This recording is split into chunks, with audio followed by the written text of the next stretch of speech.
So the question I got was, how do you use the Kudos feature of LinkedIn? Let me show you real quickly.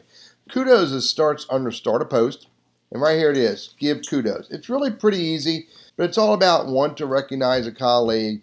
And so type the colleague's name here. I'm going to type in Mr. Sid Clark. Here he is a buddy of mine. And I'm going to do next.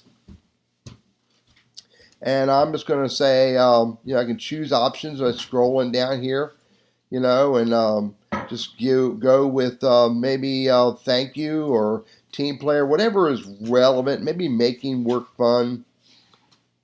And then go to next. And then thanks for being so awesome, making work fun.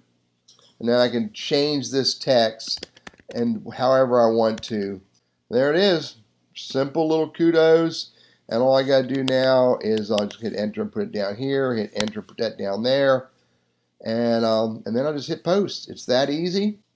There you go. Simple little kudos.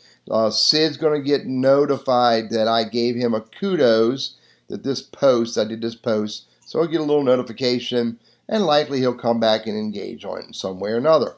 It's pretty easy to do kudos on LinkedIn.